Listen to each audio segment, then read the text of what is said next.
Prevention of money laundering act 2002, उसका chapter 2 section 3 से जो स्टार्ट है, तो आज हम लोग ये देखेंगे। चैप्टर 2 में है offence of money laundering. Section 3 में है कि क्या है ऑफेंस ऑफ मनी लॉन्ड्रिंग। तो एक लाइन में आप समझिए, कोई अनटेंडेड प्रॉपर्टी, दैट मीन्स अनअकाउंटेड, और फिर आप उसको कंसील करें, पोजीशन में हो आपके, एक्विजिशन करें, यूज़ कर रहे हो, प्रोजेक्ट कर रहे हो, क्लेमिंग एज क्लेम कर रहे हो, तो ये सारी चीज़ें ऑफेंस ऑफ मनी लॉन्ड्रिंग में आ जाएगा।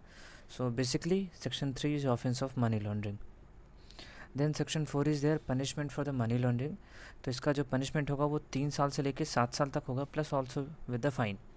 और जो सेकेंड पैरा में दिया गया है, ये जो आप पहले पैरा के हिसाब से 7 साल तक का मैक्सिमम है, बट सेकेंड उसमें दिया है कि प्रोवाइडेड दैट, तो पैराग्राफ 2 ऑफ पैरा ए ये डील्स करता है एनडीपीएस एक्ट से। दैट मीन्स यदि एनडीपीएस एक्ट से रिलेटेड कोई मनी लॉन्ड्रिंग का सीन हो रहा है तो मैक्सिमम पनिशमेंट आपकी 10 साल तक हो सकती है। So this is all about section 3 and 4। ये थे चैप्टर 2। आते हैं चैप्टर 3 जो कि सेक्शन 5 से स्टार्ट होगा, है अटैचमेंट, एडजुडिकेशन और कॉन्फिस्केशन। तो अटैचमेंट और कॉन्फिस्केशन में एक बेसिक सा अंतर है कि अटैचमेंट के बाद प्रॉपर्टी वापस की जा सकती है, लेकिन कॉन्फिस्केशन के बाद प्रॉपर्टी वापस नहीं की जाती। ऐसा हर केस में पॉसिबल नहीं होता। यदि कोई गलत तरीके से शराब पकड़ी गई, देन उसका अटैचमेंट नहीं होगा, उसका कॉन्फिस्केशन होगा। लेकिन यदि सिंपल कोई प्रॉपर्टी है, किसी चीज़ के लिए उसको प्रोटेक्ट करके रखना है उसका मिस यूज़ होने से या उसका डिस्पोज ऑफ होने से, तो आप उसको अटैचमेंट कर सकते हैं, जैसा सीपीसी में हम देखते हैं। So let's come to the portion of section 5, attachment of property involved in money laundering. तो डायरेक्टर या deputy director, where the director or any other officer not below the rank of deputy director. तो director और deputy director के पास ये power होती है attachment की। और इसमें एक चीज़ इंपॉर्टेंट है कि पीरियड नॉट एक्सीडिंग 180 डेज, कब तक कर सकते हैं, 180 दिन, राइट। और उसमें क्या होगा कि जैसे ही कोई provided that no such order of attachment shall be made, तो अटैचमेंट का ऑर्डर जब भी किया जाएगा, उसके पहले एक रिपोर्ट जो कि 173 सीआरपीसी में है वो मजिस्ट्रेट को फॉरवर्ड की जाएगी, या कोई कंप्लेन फाइल की गई है जो भी पर्सन अथोराइज है टू इन्वेस्टिगेट द ऑफेंस, उनके द्वारा कोई की गई, उसके बाद ही ये अटैचमेंट पॉसिबल है।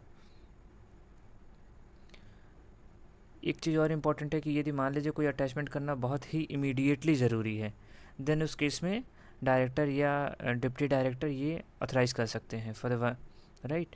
देन 180 डेज़ कैलकुलेट करने में एक्सक्लूड हो जाएगा यदि हाई कोर्ट ने स्टे कर दिया उस पीरियड को, किसी पर्टिकुलर पीरियड को। देन उसके बाद जैसे एक बार अटैचमेंट हो गया तो कॉपी फॉरवर्ड कर दी जाएगी एडजुडिकेटिंग अथॉरिटी को as per subsection 2। With respect to subsection 3 कि every order of attachment made under subsection 1 shall cease to have effect after the expiry of the period specified in subsection or the date of an order made under subsection 3 of section 8, जो भी पहले हो। तो या तो 180 days और या तो उसके रिलीज़ का पहले ही ऑर्डर दे देता है, मान लीजिए एडजुडिकेटिंग अथॉरिटी आपके सेक्शन 8 सबसेक्शन 3 में, तो उस केस में ये रिलीज़ हो सकती है। बट ये कोई भी प्रोविज़न यदि मूवेबल प्रॉपर्टी है तो उस केस में इंजॉयमेंट पे बार नहीं लगाता, right. Then, as per subsection 5, the director or any other officer who provisionally attach any property under subsection 1 shall, within a period of 30 days from such attachment, file a complaint stating the fact of such attachment before the adjudicating authority. Then section 6 is the adjudicating authority, composition and power. तो central government appointing authority होती है। Adjudicating authority क्या होगा, एक chairperson होगा, 2 member होंगे। With respect to the law, member जो होने चाहिए वो आपके लॉ, एडमिनिस्ट्रेशन, फाइनेंस और अकाउंटेंसी, इन सब में से एटलीस्ट एक होना चाहिए। और लॉ सेक्टर के आने के लिए उसको पहले क्या होना चाहिए, qualified for appointment of district जज। Then as per second point कि या तो फिर इंडियन लीगल सर्विस का मेंबर हो और उसमें ग्रेड 1 की पोस्ट उसने हेल्ड की हो। देन सेंट्रल गवर्नमेंट अपॉइंट करेगी, इसका हेडक्वार्टर दिल्ली में होगा।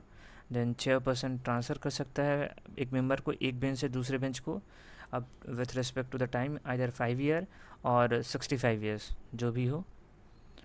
देन 11 पॉइंट इज़ दैट कि चेयरपर्सन या अदर मेंबर जिसको भी notice in writing under his hand address to the central government resign his office, तो यदि रेजिग्नेशन देना है तो आपको सेंट्रल गवर्नमेंट को उधर आप लिख के देंगे। और एक बार जैसे ही आपने दे दिया तो मैक्सिमम पीरियड हो जाता है 3 महीने का। 3 महीने तक आपको ऑफिस होल्ड पे रखना है, या कोई आपका सक्सेसर यदि आ जा रहा है उस पे ऑफिस पे, तो उस केस में जो भी पहले हो। The chairperson or any point number 12, the chairperson or any other member shall not be removed from his office except by an order made by the central government, right. उसके बाद सीनियर मोस्ट को दे दिया जाएगा। Then 15 point is the adjudicating authority shall not be bound by the procedure laid down by CPC. CPC procedure के through से आप bound नहीं है, but shall be guided by the principle of natural justice and subject to the other provision of the act. PNG आप follow करेंगे and other provision को भी follow करेंगे। CPC से आप बाउंड नहीं है, बट आप आगे देखेंगे तो CPC के सम सेक्शन उसी टाइप से इनको पावर मिल जाती है, but you are not bound to follow the procedure of the CPC. 7 is simple is about staff. 8 important that is adjudication. तो जैसे ही कोई कंप्लेन सबसेक्शन 5 सेक्शन 5 में मिलती है, या कोई एप्लीकेशन मेड किया जाता है, 17(4) का एप्लीकेशन हो, या आपका सेक्शन 18 की सबसेक्शन 10 का एप्लीकेशन हो, राइट। उसके बाद एक नोटिस सर्व की जाएगी जिसमें 30 दिन के अंदर आपको जवाब देना होगा, आपको रिप्लाई करना होगा। और नोटिस का फॉर्मेट होगा कि आपकी property, the last line, should not be declared to be the property involved in money laundering and confiscated. तो आपकी सारी प्रॉपर्टी को क्यों ना डिक्लेयर कर दिया जाए। So in this format they will serve you a notice and within 30 days you have to apply. The attracted sections are section 5(5), then 17 subsection 4, और जब भी सेक्शन 18(10) की जब भी ऑफेंस होगा उस केस में।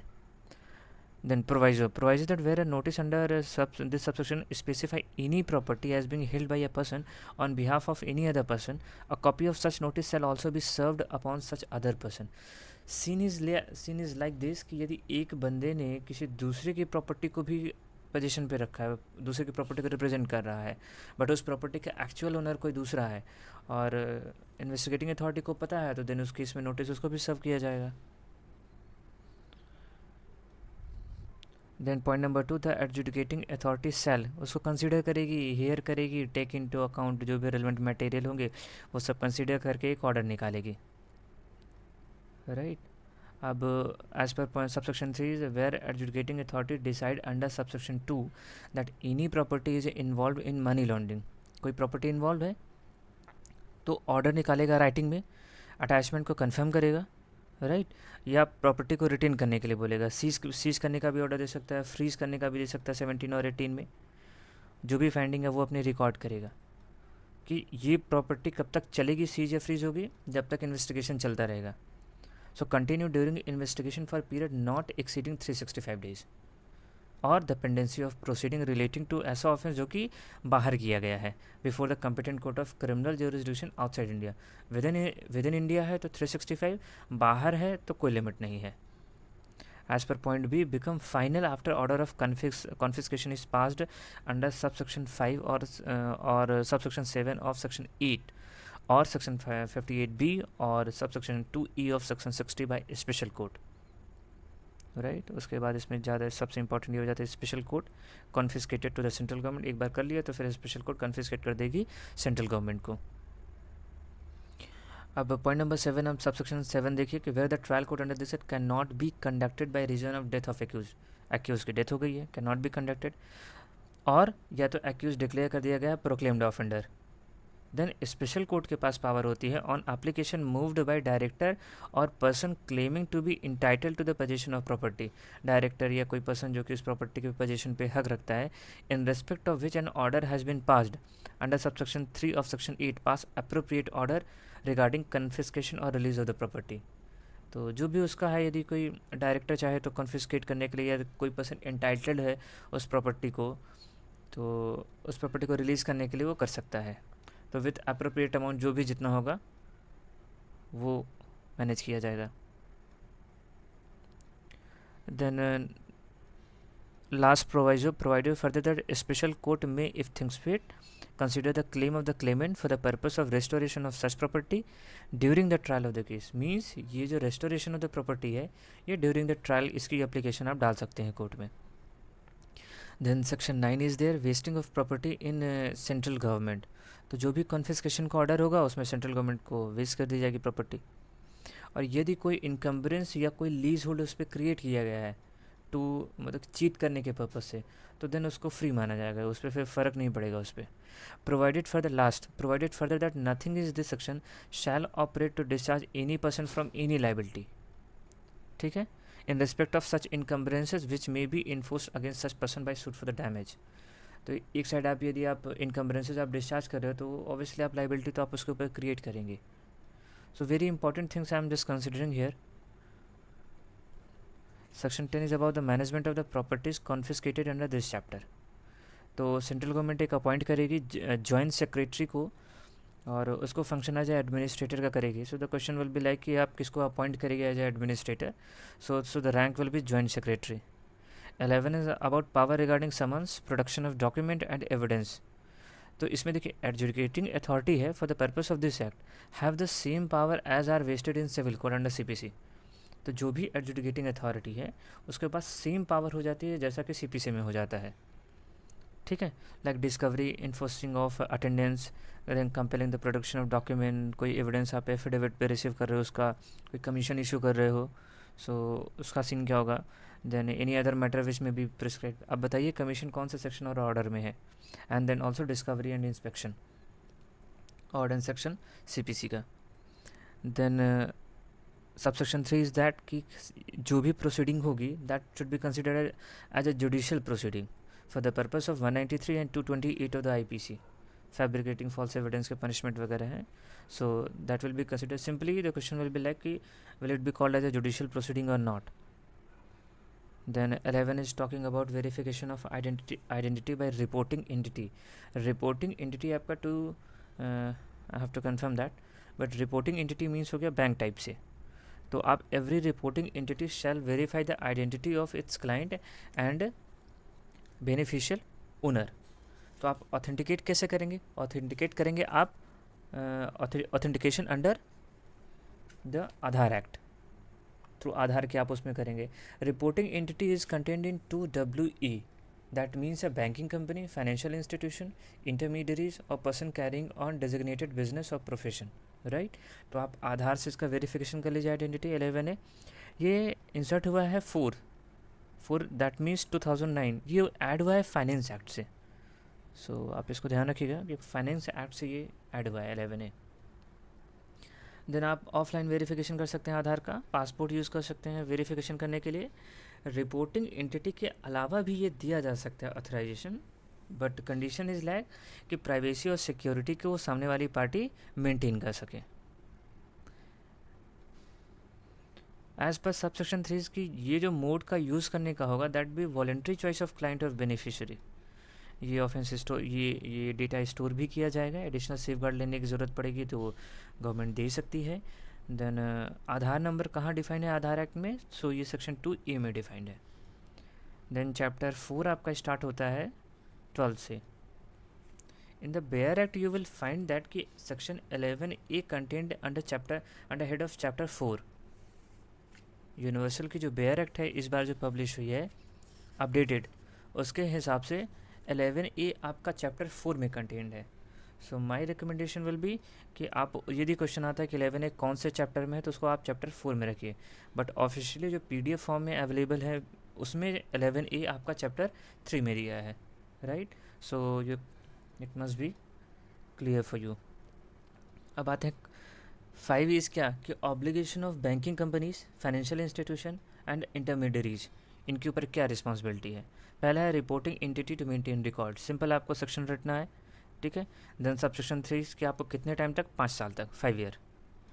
देन एज पर सबसेक्शन 4 की 2 चीज़ें हैं, या तो 5 साल या तो जब भी ट्रांजैक्शन एंड हो जाए, जो भी हो विच एवर इज़ लेटर. अब 5 साल से ज़्यादा चला है तो 5 साल के अंदर हम क्यों रिकॉर्ड उसको डिलीट करेंगे. सो या तो जब तक 5 साल और या तो जब तक अकाउंट उसका चल रहा है, मतलब last whichever is later. So 5 simple, 5 is nothing important. Then 12A is important, access to the information. So who has a power? So director has a power, simple statement. एक section है 12A जो कि director को power दे रहा है, एक है access to information का. So reporting entity that means bank, financial institution, इनसे जो भी इन्फॉर्मेशन चाहिए तो डायरेक्टर वो ले सकता है. Then 12AA is talking about enhanced due diligence. Simple आप इसमें सेक्शन रटिए that what is talking about enhanced due diligence. Enhanced due diligence में क्या होगा, एडिशनल स्टेप आप ले सकते हैं कुछ चेक करने के लिए, क्रॉस चेक करते रहिए, इन्फॉर्मेशन हो तो बैंक के पास भी पावर वो स्पेसिफाई करता रहे. Nothing is more important in this. Then 13 is about power of director to impose fine. Right, तो इसमें क्या होता है कि as per 1A reporting entity to get this record as may be specify audited by the account. Audit करने का देता है, डायरेक्शन मान लीजिए दे रहा है, एंड कोई डायरेक्शन दिया फॉलो नहीं हो रहा है तो उसमें वार्निंग दे सकता है उसको, और उसको direct such reporting entity. Point number B, designated director on the board और any of its employ to comply with specific instruction हो गया. मॉनेटरी पेनल्टी के बारे में बात किया जाए तो इसमें 10,000 से लेके 1,00,000 रुपये तक दे सकता है for each failure. Right, so the important thing is ये अमाउंट मॉनेटरी पेनल्टी कितना दे सकता है. तो power of director to impose fine 10,000 से लेके 1,00,000 रुपये for each failure. Then 14 is about no civil और criminal proceeding against reporting entity.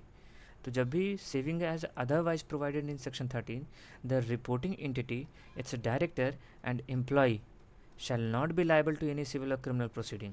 13 को छोड़ दिया, उसके अलावा डायरेक्टर होगी, डायरेक्टर इसके एम्प्लॉय सिविल या क्रिमिनल प्रोसीडिंग के लिए लायबल नहीं होंगे for furnishing information under clause B of subsection 1 of section 12. Right, और उसमें क्या है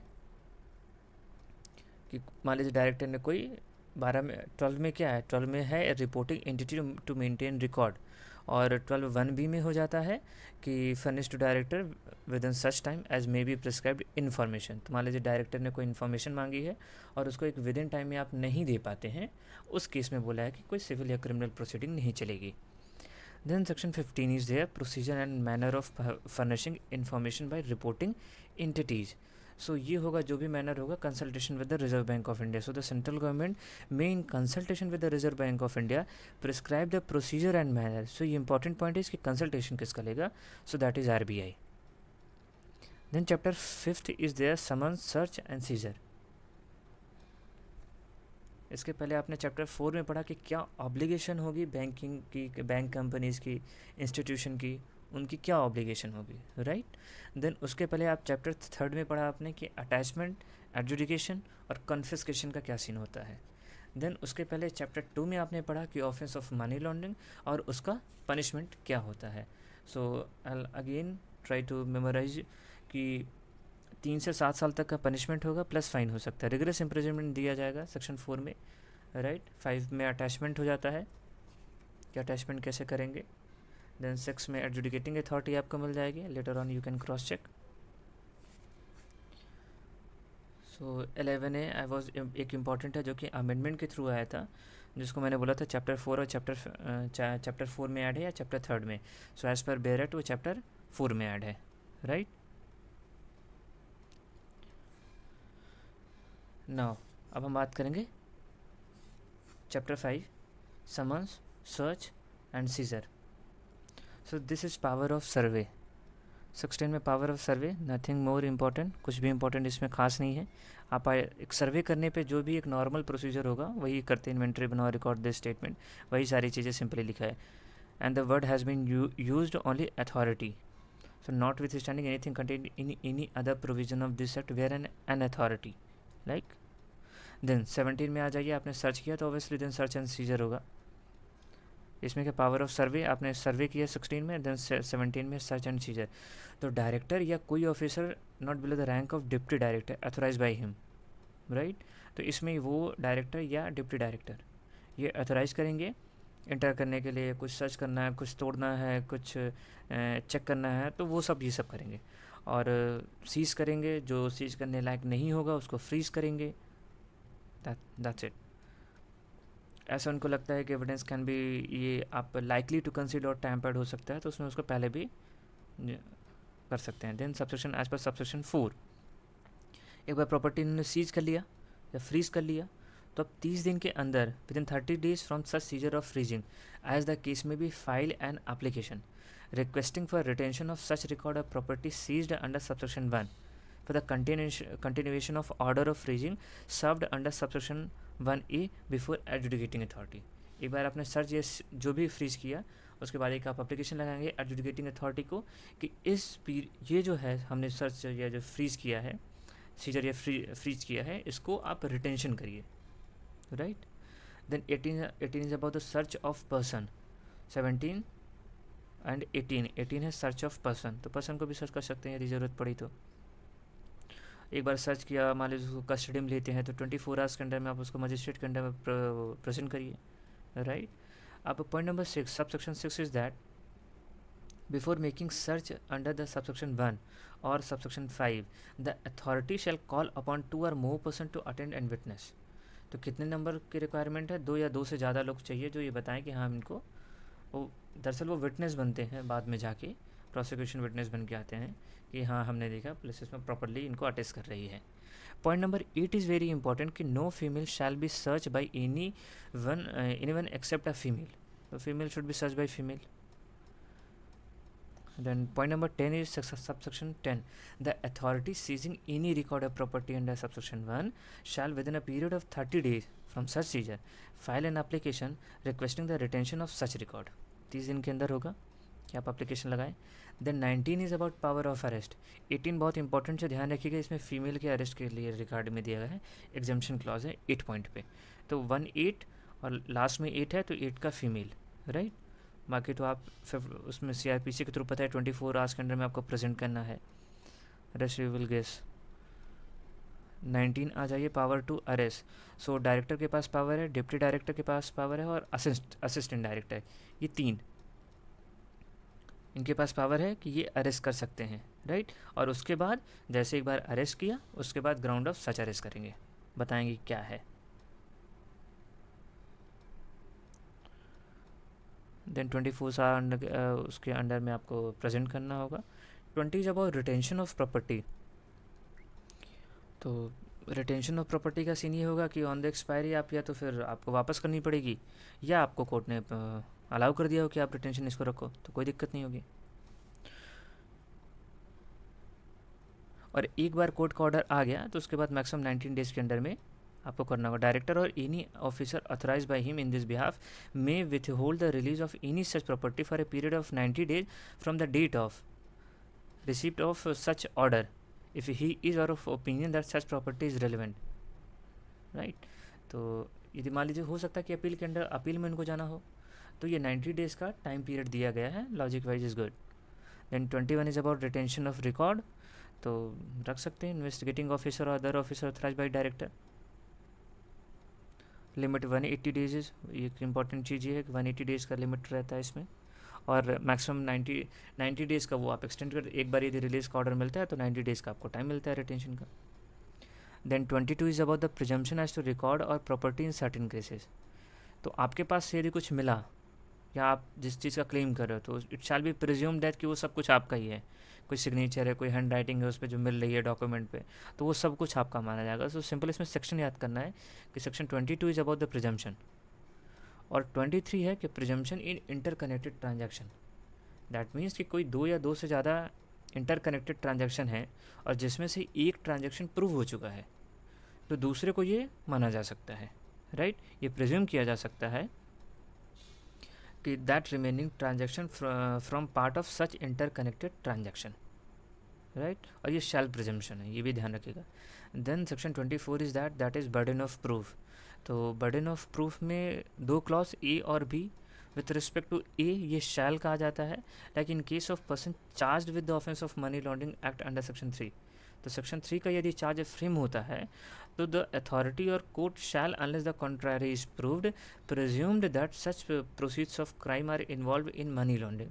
ये प्रोसीड्स ऑफ क्राइम कहाँ पे है? प्रोसीड्स ऑफ क्राइम आप डेफिनेशन क्लॉज में जाइएगा तो 2U में डिफाइन है प्रोसीड्स ऑफ क्राइम, और इसका मतलब है कि जिस भी चीज़ के थ्रू आपने मनी लॉन्ड्रिंग किया है ये उसके बारे में बात किया कर रहा है। तो ये कोर्ट प्रिज्यूम करेगा कि आप मनी लॉन्ड्रिंग एक्ट में इन्वॉल्व हैं, राइट, यदि आप पे सेक्शन 3 का चार्ज लगता है।